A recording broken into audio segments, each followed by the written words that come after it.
J'accueille maintenant Théophane Hartmann, qui vient me rejoindre sur scène pour la suite, qui est concurrence, télécom, Europe et réglementation. Alors, on était déjà là bien accrochés sur notre siège. Là, on va aller un petit peu plus encore sur des notions. Voilà, hein. Et on fera en sorte de vulgariser le maximum. En deux mots, c'est quoi Euractiv? Parce qu'il y a Euro et Active, très actif, oui. alors sportif, c'est ça? Euractiv, c'est un média européen qui a 25 ans. Et donc, on travaille surtout sur les sujets de régulation européenne à Bruxelles et dans 13 pays.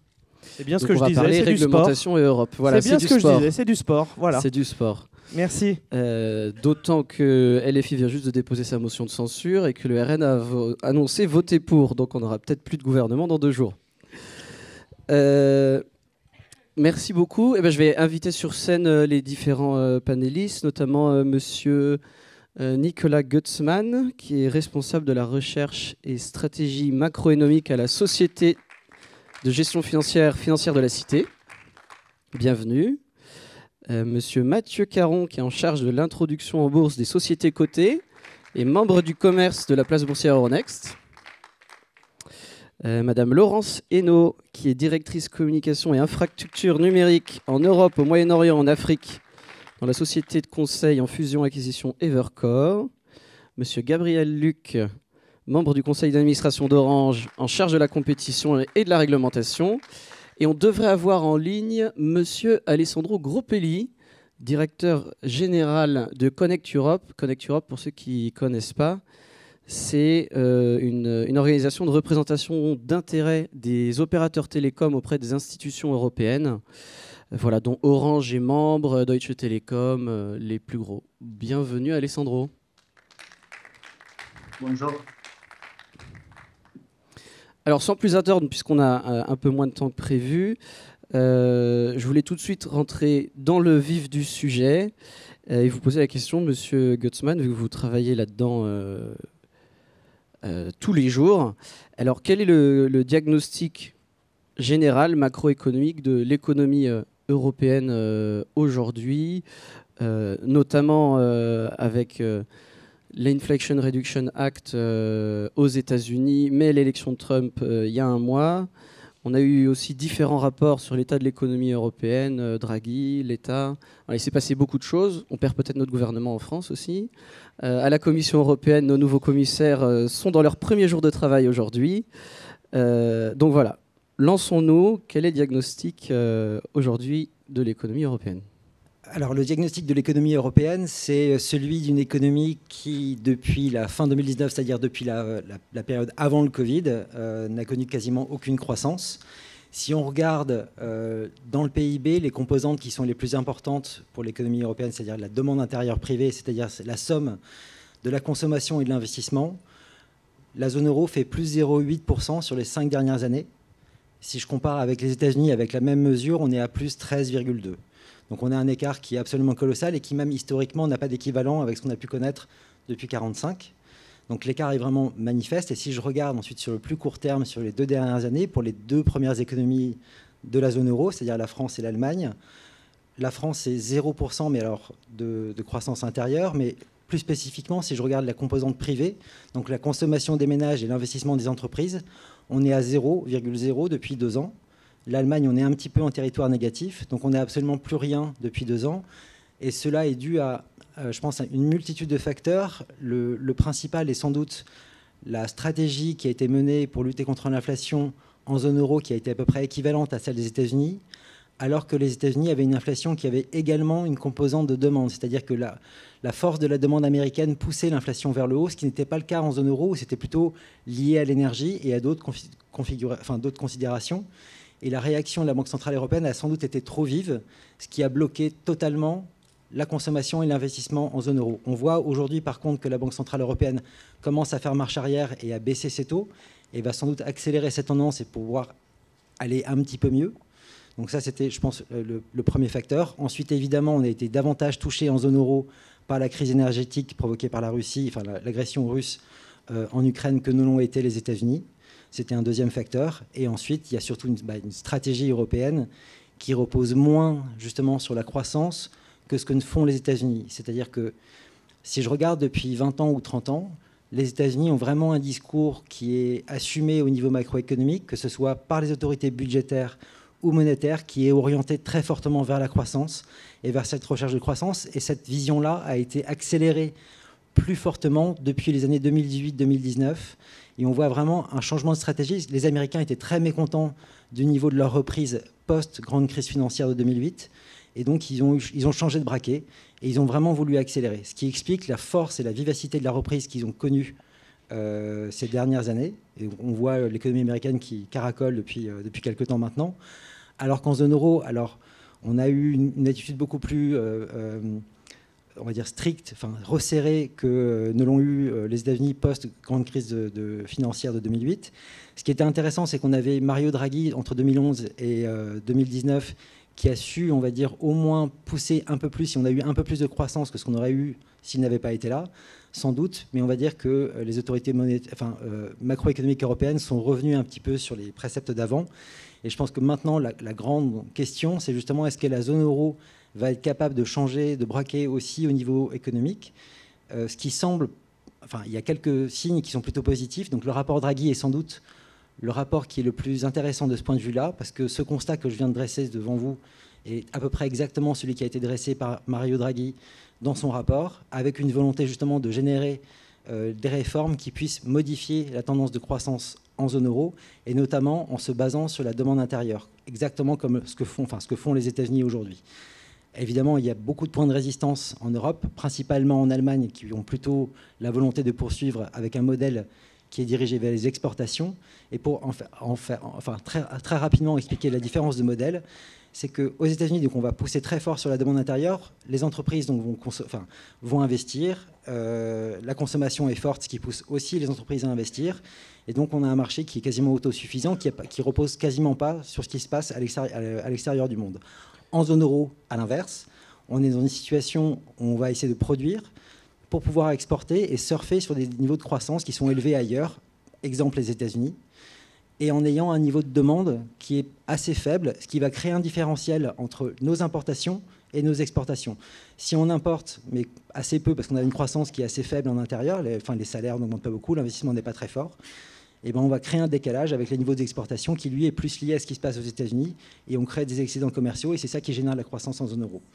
Et donc, si on modifie notre système et qu'on revient plutôt sur un modèle qui est basé sur celui des États-Unis, sur la demande intérieure, on arrivera à régler ce problème-là et on aura une croissance plus forte. Et c'est l'enjeu du rapport Draghi, c'est l'enjeu des prochaines discussions, et je pense que l'année 2025 va effectivement être cruciale en termes de négociations politiques. C'est pour ça que effectivement, ce qui se passe en France est un petit peu désolant, parce que ça fait perdre sans doute du crédit à la voix française qui porte pourtant ce qui a été porté par Mario Draghi. Surtout ce que vous dites, c'est un peu contre-intuitif, je pense, pour des Français où notre balance commerciale n'est pas positive. Et du coup, dans ce cadre-là, la France pourrait être l'allié de Donald Trump dans sa politique économique. Qu'est-ce que vous en pensez ? Comme vous le dites, c'est ça quand on regarde la zone euro, il y a le village réfractaire, toujours le même. C'est-à-dire que le seul pays qui a un déficit commercial en zone euro, c'est vraiment la France, un grand pays, et qui a une structure économique qui ressemble bien davantage à celui du Royaume-Uni et des États-Unis, contrairement notamment à l'Allemagne, l'Italie, qui ont un modèle qui est vraiment basé sur les exports. Et donc quand on regarde ça, en fait, on se rend compte que si Paris s'alignait sur, en gros, la volonté américaine et britannique d'avoir une zone euro qui soit plus porteuse de croissance, de demande intérieure, en fait, le pays en Europe qui en bénéficierait le plus, ce serait la France. Donc si on a un changement de stratégie, effectivement, la France en bénéficierait. Et curieusement, les intérêts américains, français et britanniques sont plutôt alignés sur cette idée-là. C'est-à-dire, le même intérêt, ce serait que l'Allemagne relance de son côté, parce que l'Allemagne ne relance pas depuis trop longtemps. Et le déficit de consommation en Allemagne est absolument stupéfiant. C'est-à-dire qu'on est revenu en termes de consommation en Allemagne au niveau des années 2016-2017. Et c'est tout à fait intenable pour les autres pays, parce que le seul pays qui ne contribue pas à la croissance, notamment de la consommation et à l'investissement également en ce moment aussi en zone euro, c'est vraiment l'Allemagne. Mais ça aussi, c'est un petit peu contre-intuitif d'avoir un Italien, 8 ans président de la BCE, Premier ministre en Italie, Mario Draghi, qui nous dit... passons sur une croissance basée sur la demande, mais dont le pays bénéficie des exports. C'est ce que vous venez de dire. Alors comment on peut le comprendre ? Alors oui, mais je pense qu'il a aussi une bonne connaissance de ce qui se passe en Europe. Je pense qu'il a également bien identifié les problématiques qu'on avait avec le modèle exportateur européen qui dure depuis 25 ans maintenant, depuis la naissance de la zone euro, des fragilités de cela, notamment avec un modèle qui était largement dépendant de ses exportations vers la Chine et vers les États-Unis, dans une configuration aujourd'hui où la Chine a annoncé quasiment depuis 10 ans, depuis le Made in China 2025, c'est-à-dire en 2015, a annoncé qu'ils allaient arriver sur le même niveau de production que ce qu'on pouvait avoir en Europe, et donc être des concurrents directs de ce qu'on avait nous aussi en Europe. Et en fait, ils n'allaient plus acheter autant chez nous, vu qu'ils allaient le faire directement chez eux. Et le deuxième point, c'est que si Donald Trump nous met en place des tarifs, ce qui pourrait arriver dès la fin janvier de cette année, enfin de 2025, on perdrait les deux grands marchés à l'export qui sont vitaux pour la zone euro, et que le seul moyen de pouvoir compenser ces exportations vers l'extérieur, c'est d'avoir une demande intérieure qui soit suffisamment forte pour la compenser, et ce qui nous permettrait effectivement aussi d'être moins dépendants du monde extérieur que nous le sommes et que nous l'avons été, et comme on a pu le voir avec ce qui s'est passé aussi avec la Russie. Donc si on schématise, une grande relance à la Keynes partout en Europe pour... Alors, pas forcément keynésienne, c'est manifestement les Allemands ont la place de le faire. Sans doute que l'Europe, dans son ensemble, a la place de faire des choses aussi, notamment en termes de défense. Il y a des pays qui, par contre, devront faire sans doute un peu des efforts, je pense à la France dans cette histoire-là, qui doit être compensée par d'autres pays. Et ensuite, c'est véritablement à la BCE de prendre le relais. L'idée, c'est que vous devez avoir une impulsion budgétaire qui vous permette d'avoir un niveau de croissance qui soit suffisant. Et ensuite, il appartient à la Banque centrale de pouvoir faire en sorte que cette croissance soit durable dans le temps. C'est ce qui s'est fait aux États-Unis, avec un très grand plan de relance, d'abord par Trump, ensuite par Biden, et ensuite une Banque centrale américaine qui, même si elle a levé ses taux de la même manière que la Banque centrale européenne, le niveau de croissance sous-jacent est beaucoup plus important. Un dernier point, si je fais une comparaison aujourd'hui, les taux américains sont à 4,50, sans être trop technique, 4,50%, avec un niveau de la croissance du secteur privé américain qui est de l'ordre de 5,5% par an en ce moment. Donc on va dire que la Fed baisse ses taux pour faire en sorte que ce 5,5 reste stable dans le temps et qu'on ne puisse pas passer en dessous. Si je regarde pour la France et l'Allemagne, le taux de la croissance, donc en nominal, je prends en compte l'inflation, est à 1,4% si je prends donc la France et l'Allemagne, alors que les taux sont à 3,25. C'est-à-dire qu'avec une croissance de 1,4%, il n'y a aucun intérêt pour une entreprise de venir investir, emprunter à 3,25% dans un monde où vous avez une croissance qui est beaucoup plus faible. Ça n'a aucun sens.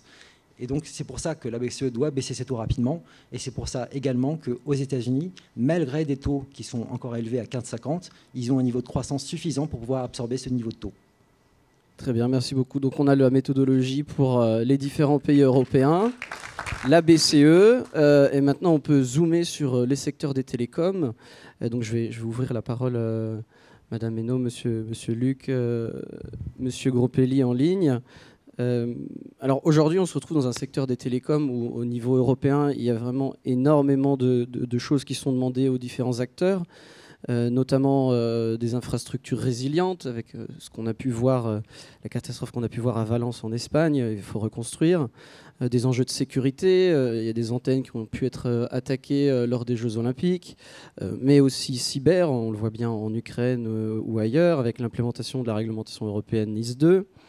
On a des objectifs politiques. D'ici 2030, toute l'Europe et tous les pays européens se sont fixés des objectifs de fibrer 100% des habitations, d'avoir une couverture 5G à 100% dans toute l'Union.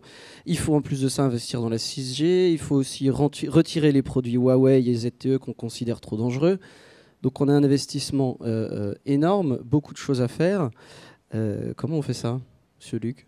Alors, je ne sais pas comment on fait ça, mais on doit le faire, c'est évident. Peut-être pour revenir quand même sur la séquence dans laquelle on est. On est dans un moment charnière parce que, comme ça a été dit, on a un rapport Draghi qui est très intéressant, qui nous dit beaucoup de choses, mais qui nous dit surtout que depuis 2002, on est passé d'un écart de PIB avec les États-Unis qui était de 17% à 30%. Et tout ça est essentiellement dû, selon Draghi, au fait qu'on n'a pas extirpé la valeur du numérique.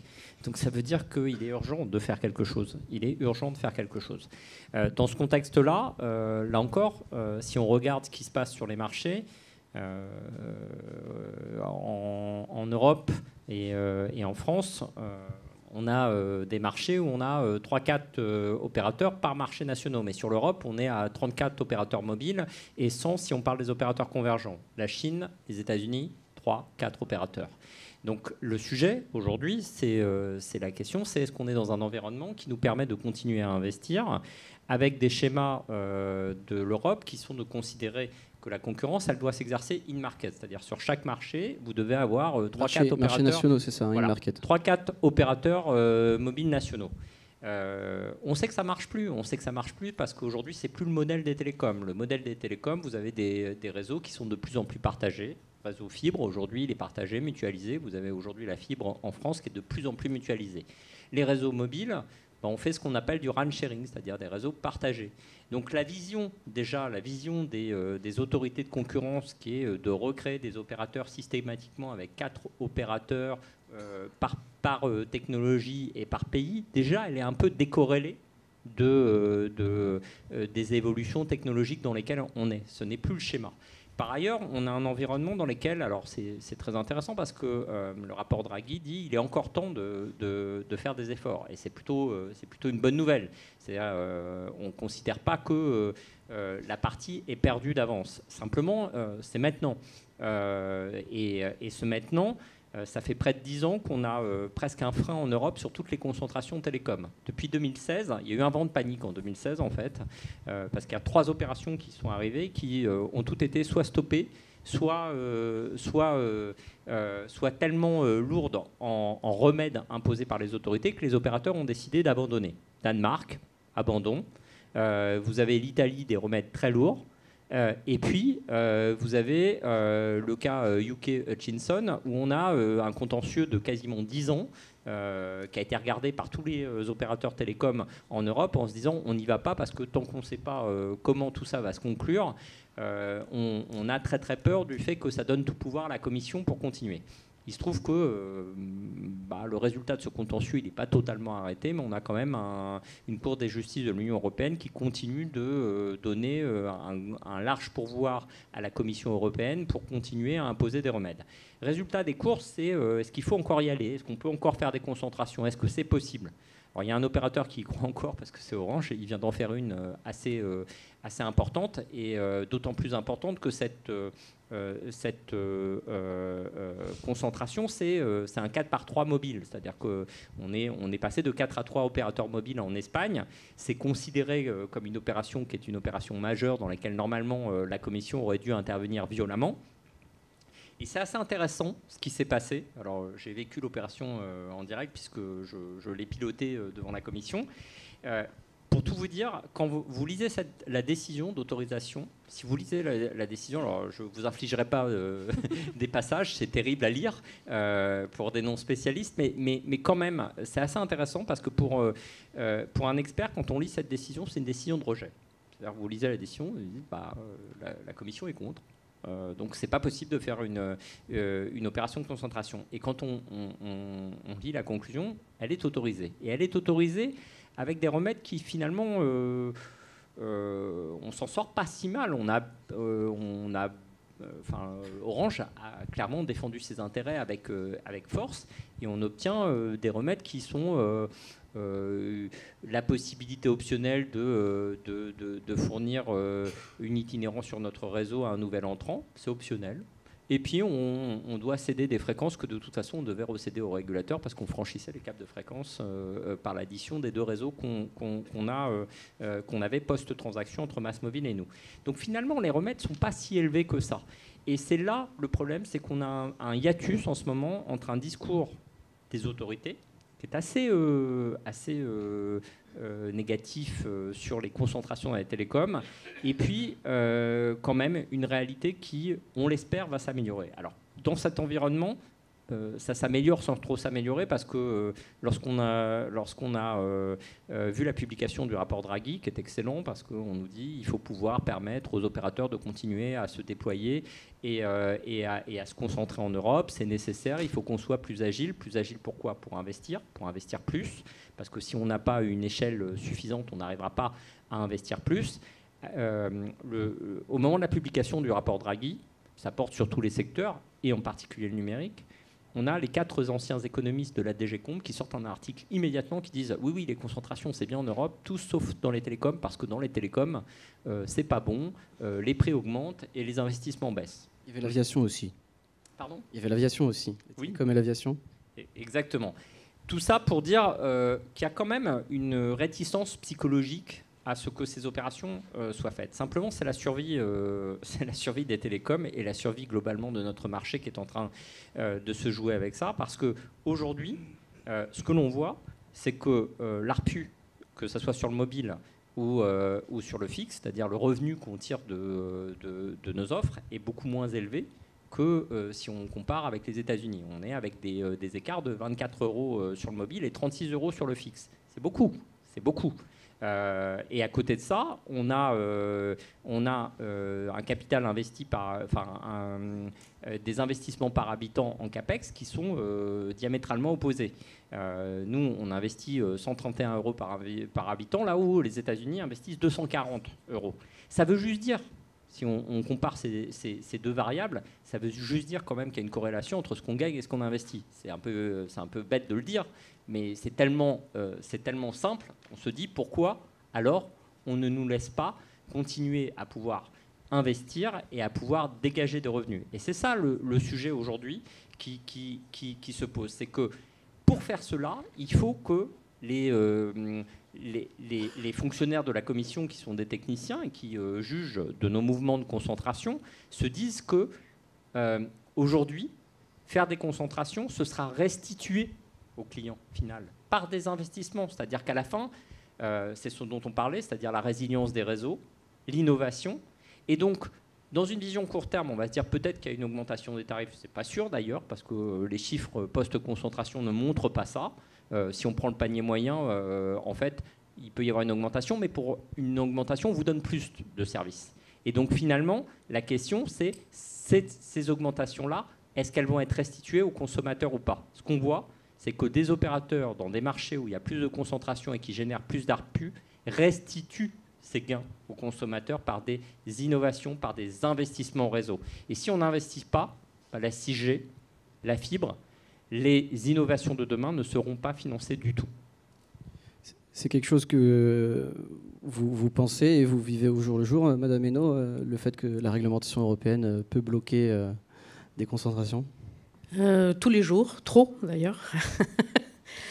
Non, mais on a quand même un début d'espoir. On attend fébrilement le résultat de 2 retours à la fois de la Commission et du régulateur local en Italie, avec l'opération Vodafone Swisscom, donc qui est la 2e semaine de décembre.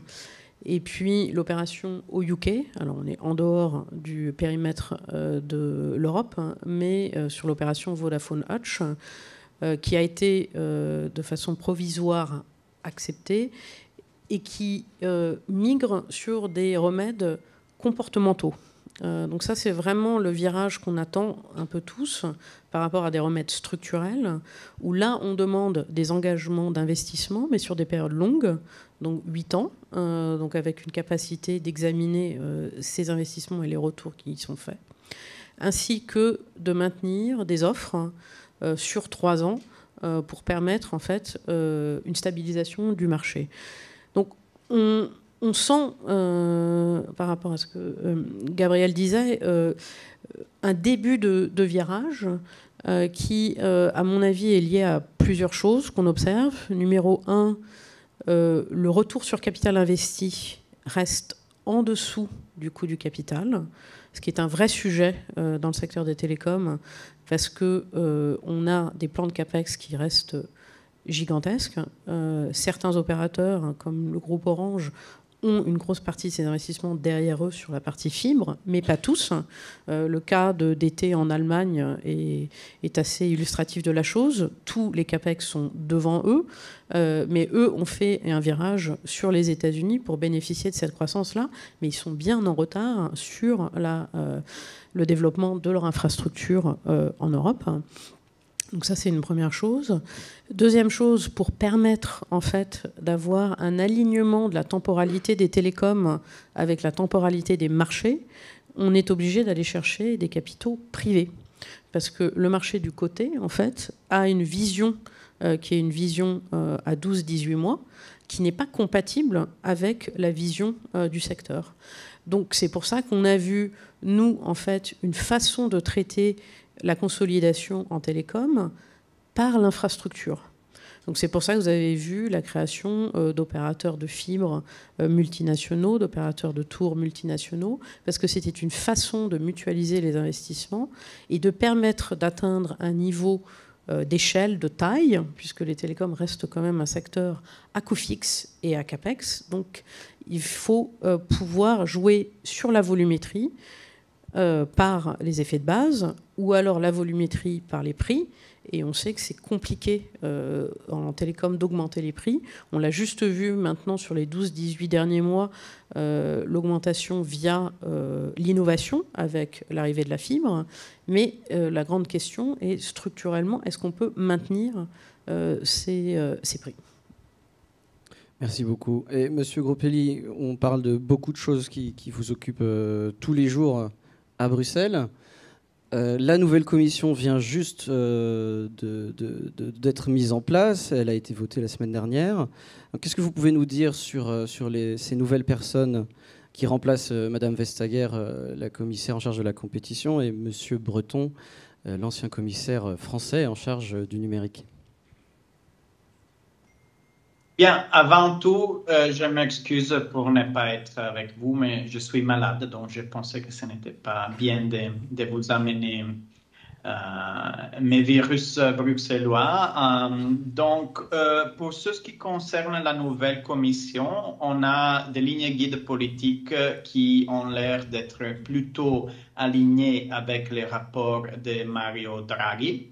Ceci dit, comme on le sait bien, l'Italie est le pays de Mario Draghi, mais aussi de Tommaso de Lampedusa, donc l'auteur du Guépard. Et la phrase la plus connue du Guépard, c'est que il faut que tout change pour que rien ne change. Donc, on doit éviter que les rapports Draghi deviennent un peu les guépards bruxellois. Changer les choses à Bruxelles est difficile. Il y a une gouvernance à plusieurs niveaux. Donc, il faut convaincre les États membres, il faut convaincre les eurodéputés. Ce n'est pas facile. Ce qu'on peut dire, c'est que dans la lettre de mission de la vice-présidence exécutive pour les numériques, Enna Virkkunen, finnoise, donc les pays de Nokia, entre autres, il y a un sentiment pro-investissement en général et pro-innovation, et elle a comme sa priorité pour le secteur télécom de lancer le Digital Networks Act, qui est un peu une réforme qui devrait simplifier agressivement le niveau de réglementation du secteur qui aujourd'hui est très réglementé. De l'autre côté, il y a la vice-présidente exécutive Teresa Ribera, espagnole, donc un des pays qui au sein du Conseil ont toujours supporté une politique industrielle pour les télécoms et aussi une politique pro-investissement pour le secteur télécom.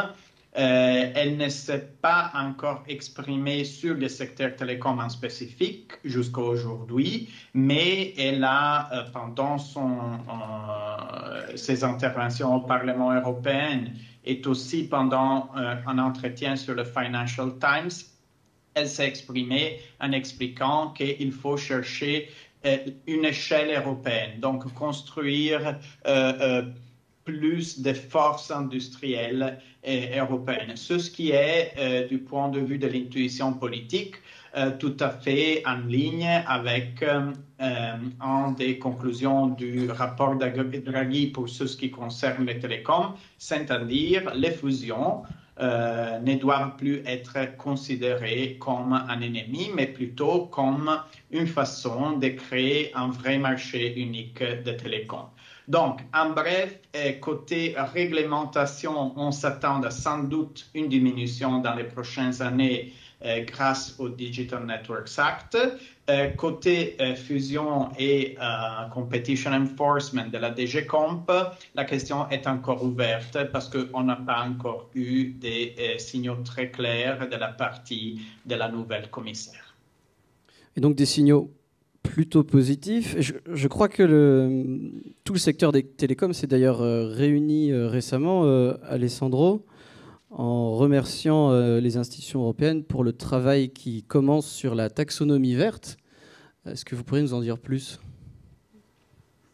Oui, alors là, ce qu'on espère, c'est qu'il y aura une reconnaissance finalement du secteur télécom et plus en particulier des réseaux 5G et Fiber to the Home, FTTH, dans la taxonomie verte, ce qui pourrait engendrer des meilleurs taux d'intérêt sur les marchés financiers dans les cas où on est inclus dans cette taxonomie.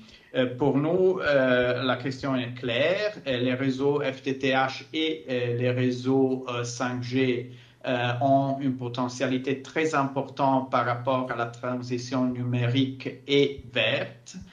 Donc, évidemment, toute une série d'applications et aussi des cas d'études pour la diminution des émissions dans des autres secteurs comme la manufacture ou bien automotive sont liés à une présence diffusée de la 5G et de la fibre, qui d'ailleurs sont aussi des réseaux plus verts par rapport à avant parce que ils consomment beaucoup moins d'énergie par rapport à ce qu'on avait avant. Ça va prendre encore un peu de temps, mais dans les papiers blancs que M. Breton, le commissaire sortant ou sorti, avait fait pour inspirer le travail de la nouvelle commission, il est marqué de façon explicite qu'il y aura du travail pour pouvoir finalement reconnaître d'une façon ou de l'autre les réseaux télécoms plus avancés dans la taxonomie européenne. Ceci dit, de nouveau, Bruxelles est une ville complexe, donc il faut aussi savoir que le directorat général qui s'occupe du numérique n'est pas le même que ceux qui s'occupent de la taxonomie qui s'appelle DG ECFIN. Donc, il y aura encore un peu de dialogue au sein de la Commission et puis évidemment avec les porteurs d'intérêt sur Bruxelles. Mais la direction, encore une fois, est positive. Donc, vraiment, il y a des discussions donc, sur le changement de la réglementation des télécoms, donc cette nouvelle commissaire en charge du numérique, une nouvelle manière d'évaluer les fusions-acquisitions, cette discussion sur la taxonomie verte. Si on sort un peu des télécoms et des autres choses que M. Draghi propose, notamment, M. Caron, il y a ce qu'on appelle la CMU, pour lesquelles vous battez aussi. Tout à fait, exactement. Alors moi, je ne suis pas un spécialiste des télécoms, même si on partage un peu des points communs avec l'environnement des télécoms. Bon, déjà, Orange, c'est un magnifique succès industriel, membre du CAC 40, donc c'est un client. Merci à Lasgo de m'avoir invité. Et puis juste pour la petite anecdote, puisqu'on me l'a soufflé en préparation, les bourses en fait se sont implantées initialement là où on avait les bureaux télégraphiques dans les années 1830. On revient un petit peu plus loin, mais comme ça vous égaye la fin d'après-midi. Et en fait, c'est à la suite de la découverte d'un premier scandale boursier quelque part, une information boursière qui était faite, entre deux frères jumeaux arbitragistes que l'État a décidé de créer un monopole public du télégraphe et qui a fait préfigurer la création des PET. Donc c'est l'ancêtre de France Télécom et Orange. Donc voilà, donc destin croisé télécom et bourse sur une anecdote. Non, l'autre point commun entre les télécoms et la finance, c'est que ça fait partie en effet avec l'énergie les télécoms et la finance, des trois secteurs à ne pas avoir bénéficié d'un marché intégré, avec les conclusions et les conséquences qu'on connaît, à savoir fragmentation des acteurs, nécessité d'investir beaucoup dans un marché mondialisé. Et donc, c'est ce que préconise Monsieur Letta. Voilà, un autre Premier ministre italien qui a rendu son rapport sur... Et je vais revenir sur le rapport Draghi, parce qu'on l'a regardé aussi avec beaucoup d'attention. Alors Euronext, vraiment en 2 minutes. Donc nous, on est la première bourse d'Europe.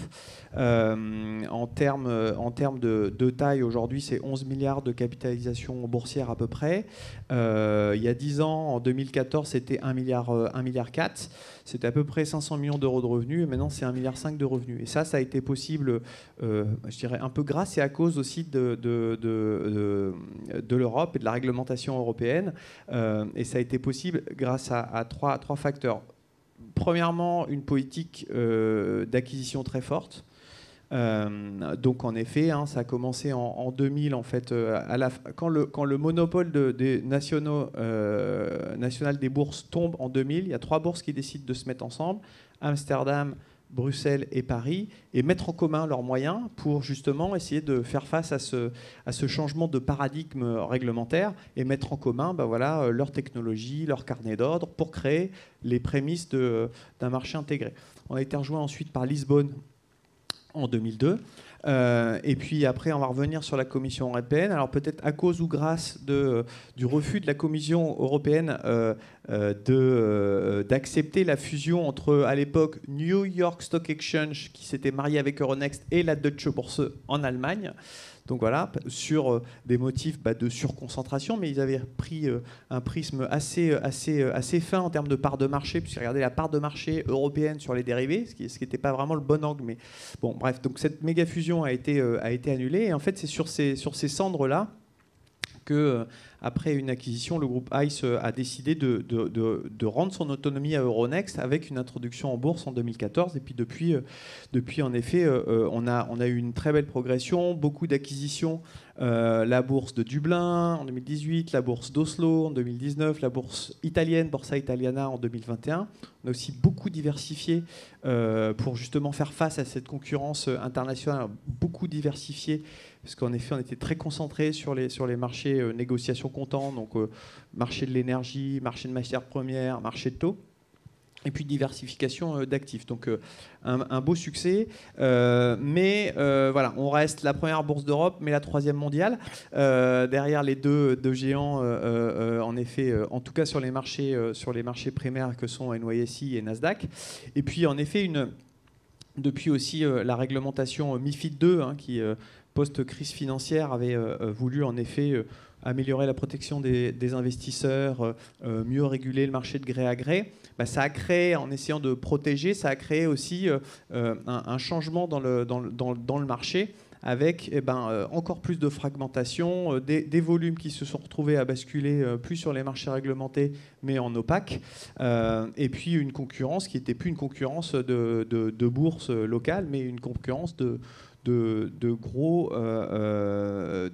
grosses infrastructures dans le monde entier. Donc le rapport Draghi, nous on soutient les recommandations, notamment sur l'angle de favoriser l'union des marchés de capitaux, et en tout cas sa réalisation, l'union des marchés de capitaux, et je crois que c'est appelé maintenant l'union de l'épargne et de l'investissement. Il y a beaucoup de choses là-dedans qui sont plutôt favorables. Nous, on se positionne en tant qu'intégrateur. Donc, en effet, on veut moins de fragmentation des marchés financiers en Europe. Et on a déjà fait un bout du chemin en intégrant les 7 marchés dans lesquels on opère.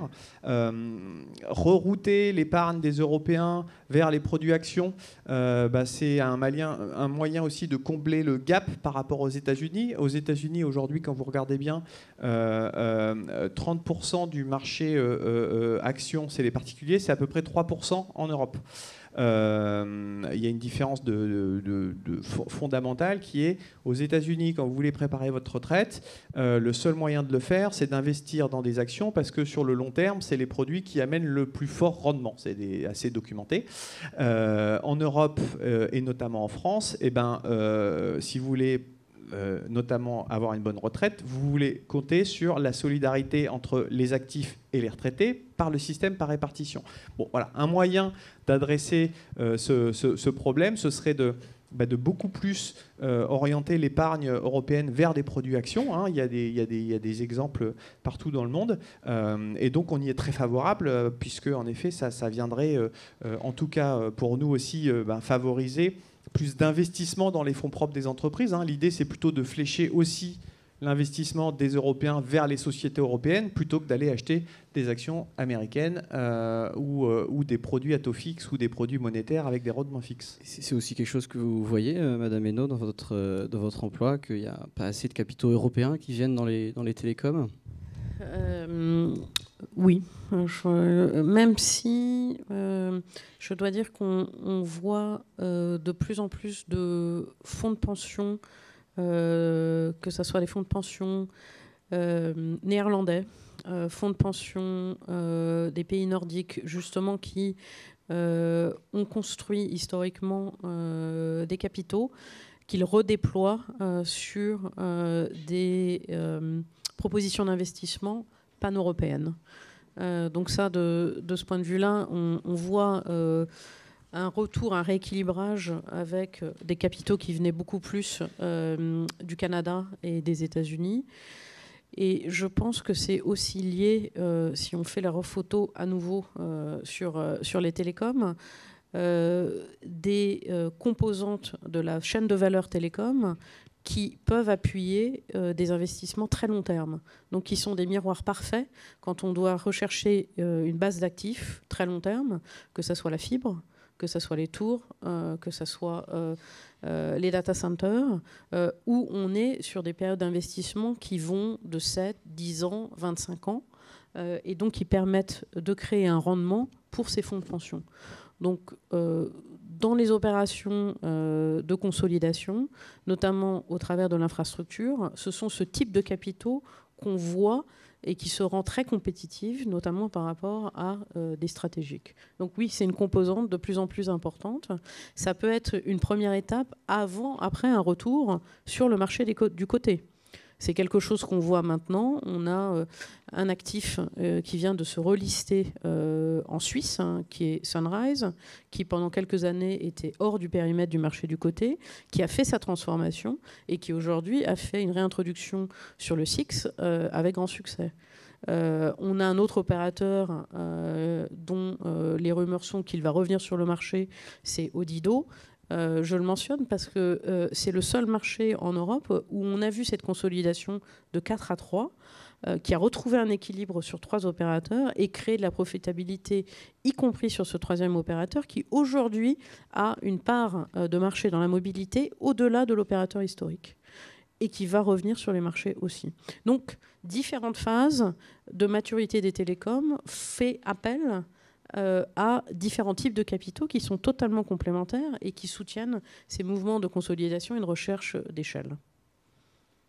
Merci. Et peut-être pour le mot de la fin, Monsieur Luc, Monsieur Gropelli, je vous laisserai conclure, parce qu'en effet, c'est notamment un des arguments au niveau européen de dire que ces actifs, ces infrastructures qui devraient être souveraines sont de plus en plus proies à des rachats soit de fonds de pension américains comme KKR, soit d'entreprises monopoles sur leurs marchés nationaux du Moyen-Orient.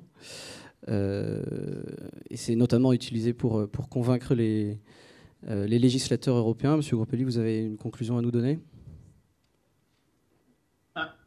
C'est une réalité qu'on a. On est en train de faire un peu une bourguignon de notre secteur télécom. Donc, on coupe en petites pièces et puis on peut donner partie de ce secteur à des investisseurs qui ne sont pas européens.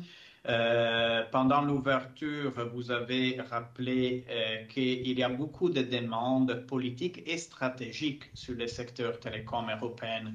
Donc, ce n'est pas considéré un secteur comme les autres pour des raisons de souveraineté, de sécurité, mais aussi de croissance et de compétitivité, comme on l'a appris avec M. Draghi. Donc, en revenant sur la résistance au changement qu'il y aura aussi à Bruxelles, ma question aux législateurs, mais surtout aux États membres, franchement, c'est est-ce que vous êtes plus préoccupés de ne pas laisser des collègues dans notre pays européen venir dans votre pays et aider les fusions, ou est-ce que vous êtes peut-être plus préoccupés par des acteurs qui ne sont pas européens comme le Moyen-Orient ou la Chine ou les États-Unis?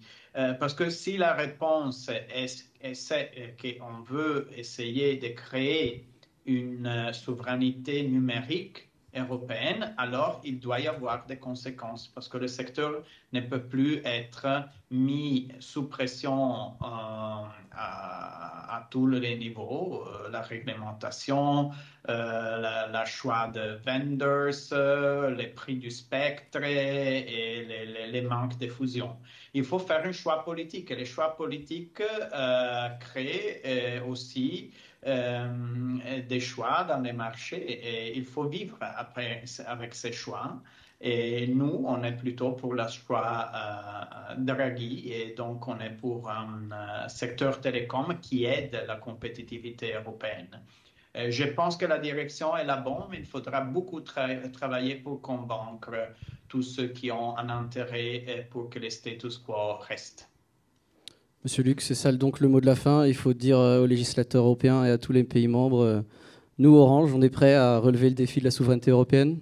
Alors déjà, on est un des opérateurs qui fait le choix de continuer à posséder son réseau. Il y a beaucoup d'opérateurs qui ont fait le choix de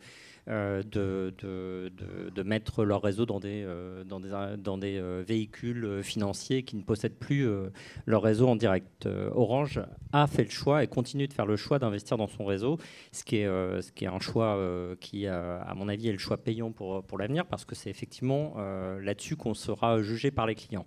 Il y a quelque chose d'intéressant à voir là-dessus, c'est que la Commission européenne a développé des outils pour contrôler les investissements étrangers, pour savoir si les investissements étrangers pouvaient perturber la concurrence sur les marchés. Et alors elle nous interroge généralement en disant mais qu'est-ce que vous en pensez? Là, il y a un investisseur étranger, un fonds moyen-oriental, une banque moyen-orientale. Est-ce que ça va créer des problèmes de concurrence?